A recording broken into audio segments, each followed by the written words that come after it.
Most people don't realize they're trapped until it's too late. Not trapped in a bad job, not trapped in a bad city, trapped in a life they never actually chose. One bill at a time, one paycheck at a time, one decade at a time.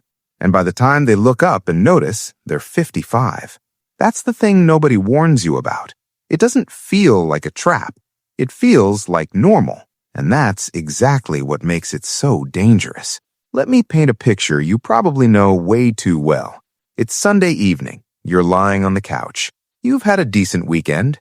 Maybe you went out, spent some money you probably shouldn't have, ordered food, bought something online, and for a few hours, it felt good. It felt like living. But now it's Sunday night, and that quiet dread is creeping back in. Tomorrow is Monday. Your account is lighter than you'd like. There's a bill coming up you keep forgetting about. And somewhere in the back of your head, a voice is doing the math, and the math isn't adding up. So you pick up your phone, you start scrolling, and within 3 minutes, you've seen someone your age who owns a business, someone who just bought a house, someone who retired at 34 and is posting from a beach. And instead of feeling inspired, you feel something else entirely. You feel like you're running a race, but you never got told where the finish line was. Here's the question nobody asks out loud. What if you didn't have to wait until 65? What if financial independence, real freedom, not I can technically pay my rent freedom, was possible in your 30s?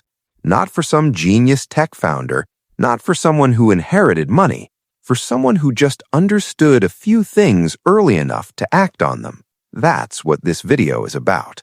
Before we get to the good part, we need to be honest about something uncomfortable. The average American today is living paycheck to paycheck, not because they're lazy, not because they don't work hard, but because the system they're operating in was never designed to make them wealthy.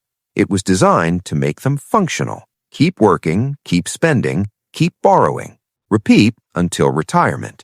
The average person graduates, gets a job, gets a raise, gets a nicer apartment, gets a car payment, maybe gets a house, definitely gets a mortgage, and suddenly realizes that even though they earn more now than they ever have, they somehow feel more financially stressed than ever. That's not an accident. That's a pattern, and it has a name: lifestyle inflation. Every time your income goes up, your spending goes up to match it. The $2,000 apartment becomes the $3,500 apartment. The Honda becomes the BMW. The home-cooked meals become DoorDash every night. And because everyone around you is doing the exact same thing, it never feels excessive. It feels like progress. But it's not progress. It's a treadmill that speeds up every time you get a raise. Here's the brutal truth. Most people confuse earning more with becoming wealthier. They are not the same thing. A person earning $200,000 a year and spending $198,000 is not wealthy.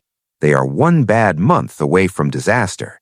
Meanwhile, someone earning $70,000 and saving and investing $20,000 of that every single year is quietly building something most people will never have.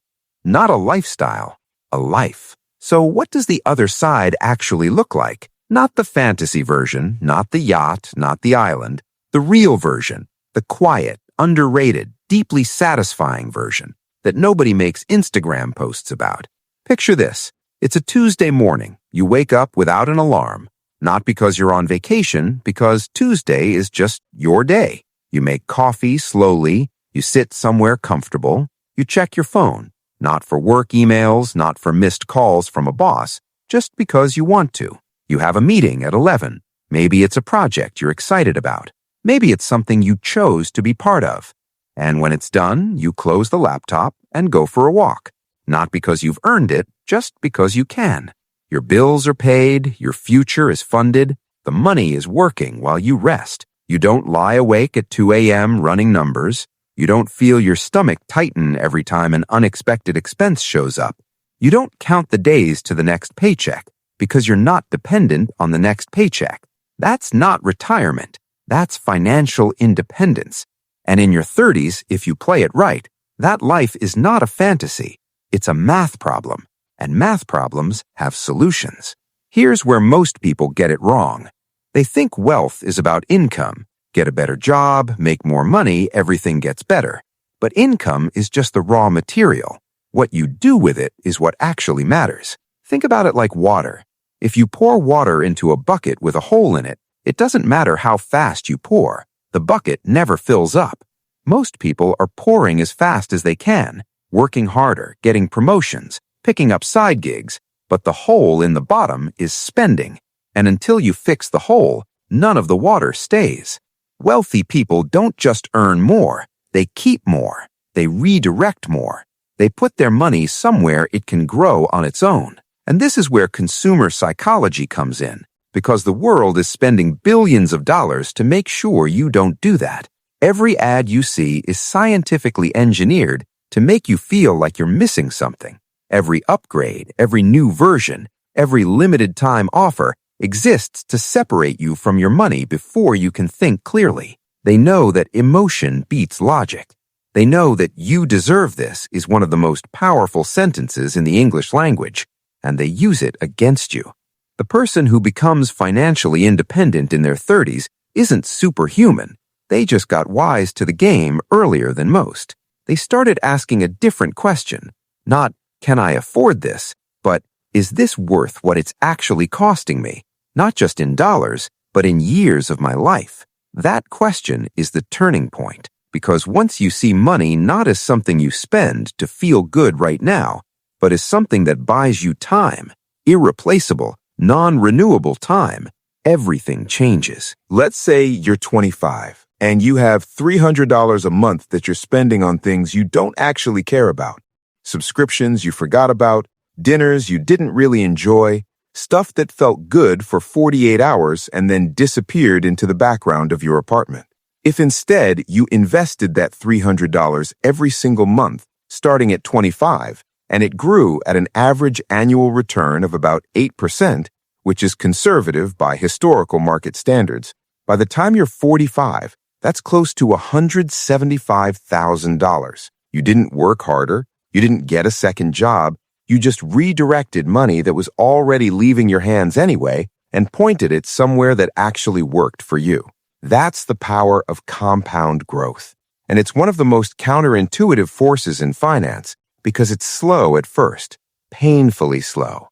You invest for a year and it barely feels like anything. You invest for 3 years and it still feels modest. But somewhere around year 7, 8, 9, it starts to feel like magic because the money is making money, and that money is making money, and it snowballs. Einstein, or at least someone who sounded like Einstein, called compound interest the 8th wonder of the world. And the reason most people never benefit from it isn't because it's inaccessible, it's because they never start, or they start too late, or they stop the moment life gets uncomfortable. Patience is the skill, not intelligence, not connections, not luck. But here's the part that actually matters, and it's the part most finance videos skip. Investing alone doesn't make you financially independent. Understanding ownership does. There are 2 types of people in the economy: people who trade their time for money and people who own things that make money while they sleep. Most of us start in the first category. That's fine. That's normal. But the people who reach financial independence early are the ones who gradually move toward the second category. They start owning stocks, which are tiny pieces of real businesses, index funds, which spread that ownership across hundreds of companies, real estate, which generates rent, a side project that becomes a passive stream, something. Because when you own things, time works for you. When you only trade time for money, time works against you. Think about it. Every hour you don't work, a business owner still earns. Every night you sleep, the stock market, over the long run, is still building value. Every month, a rental property is still collecting rent. You're not there, but the asset is. This is why building a wealth system matters more than finding the perfect stock tip or timing the market. The system is simple. Earn, save more than you spend, invest consistently in things that grow, avoid debt that costs you more than it earns you, and give it time.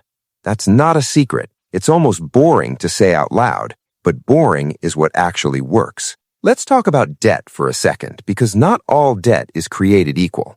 There's debt that helps you own something that grows in value, a mortgage on a reasonable home, a loan that starts a business generating real cash. That kind of debt used carefully can be a tool. And then there's the other kind, credit card debt at 22% interest, buy now, pay later for things you'd never have bought with cash, car loans for vehicles that lose value the second you drive off the lot. This is the debt that quietly destroys people's futures, not dramatically, not all at once, just slowly, month after month, taking a little more than you think. You pay the minimum, the balance barely moves, the interest compounds, but now it's compounding against you. The person who becomes financially free in their 30s treats high-interest consumer debt like a fire. You don't negotiate with it, you don't manage it, you put it out. And then you make sure it never starts again. Now, I want you to do something uncomfortable for a moment. I want you to imagine two versions of your future, two paths from where you're standing right now. In the first path, you keep doing what most people do. Nothing dramatic, just the defaults. You spend most of what you earn, you save a little when you remember to, you tell yourself you'll get serious about money when things stabilize, when you get that next raise, when the kids are older, when life gets a little less hectic. And life does get less hectic, eventually. But by then, you're 50, and you do the math and realize your retirement account is about a third of what it needs to be. And your options are work longer than you planned, scale back your life dramatically, or both. You're not broke, but you're not free. And you realize, maybe for the first time clearly, that you've been trading your most energetic years, your healthiest years, your most curious and alive years, for a lifestyle you could have had for less. The vacations that didn't really fill you up, the car that didn't actually make you feel the way the ad said it would, the things that seemed worth it at the time, and now you can barely remember. That's not a hypothetical future for most people. That's the default. Now, picture the second path. You make some decisions in your 20s and 30s that feel slightly weird compared to everyone around you. You drive a car that's paid off while your coworkers are leasing. You live in a place that's good enough while your friends are stretching into spaces they can barely afford. You invest before you upgrade. You automate your savings so the decision is already made before you have a chance to talk yourself out of it. It doesn't feel glamorous, not at first, but at 38, something starts to click. Your investment account hits a number that makes you feel, for the first time, genuinely safe. Not just okay, safe, like there's a cushion between you and disaster, like you have options. And then the options get bigger. You take a risk on something you actually care about because you're not financially desperate. You negotiate differently at work because you genuinely don't need the job to survive. You stop doing things out of obligation and start doing things out of choice. That shift from obligation to choice is what financial independence actually is. People think it's about the number in the account. And yes, the number matters. There's a concept called the 4% rule. The idea that if your investments are large enough that you could live off 4% of them per year, you've effectively reached financial independence. Your money can sustain your life indefinitely without you having to work. But the actual feeling of financial independence, the thing nobody really describes, is something quieter and stranger than a number. It's the feeling of not being afraid anymore. You know that feeling on Sunday night we talked about earlier? That slow dread, that quiet anxiety about Monday and money and whether you're falling behind? That just goes away. Not overnight, not dramatically. It fades, like background noise you'd been hearing so long you forgot it was there. And one day you notice it's gone. You stop making decisions out of fear. You start making them out of clarity. You stop saying yes to things because you need the money. You stop staying in situations because leaving feels too risky. You stop shrinking yourself to fit into spaces that don't serve you. You start feeling like your life belongs to you. And here is something that nobody tells you when they talk about financial freedom. It doesn't require sacrifice as much as it requires clarity. Most people think becoming financially free means giving up the good life. It doesn't. It means getting honest about what the good life actually is for you specifically. Not the version sold to you in ads, not the version your social media feed is performing. The actual things that make you feel alive, connected, purposeful, at peace. For most people, that list is shorter than they think and cheaper than they've been told. The things that genuinely make humans happy, meaningful work, deep relationships, time in nature, creative expression, the feeling of growing and learning, almost none of them require you to be wealthy. They require you to be free from the relentless pressure of financial survival, free to show up fully to your actual life instead of spending the best of yourself at a job so you can spend money on the weekend to recover from it. That's the loop. And breaking out of it is what this is all about. You're watching this video for a reason. Maybe you've been feeling it lately, that creeping sense that time is moving faster than your financial life is growing, that the gap between where you are and where you want to be isn't closing the way you hoped. That feeling is information. It's not failure. It's a signal. The best time to have started building was 10 years ago. You already know that. But the second best time has always been and will always be right now. Not when things stabilize, not when you get the next raise, now, with whatever you have, in whatever account you can open today, in whatever habit you can build this week. Small and consistent will always beat large and someday, because someday is the most expensive word in the English language. Financial independence in your 30s is not a myth. It's not reserved for the lucky or the gifted or the ones who got in on something early. It's available to anyone willing to see money clearly, not as something to impress people with, not as a reward for working hard, but as a tool that if you use it with intention can buy back the one thing you can never earn more of: time. Your 30s with freedom feel completely different from your 30s without it, not because you have more money, but because you have more of yourself back. So here's the question to sit with tonight. Not tomorrow, not after the next paycheck. Tonight. What is your money actually working toward? Because if you can't answer that question clearly, it's probably working towards someone else's dream, and you deserve better than that.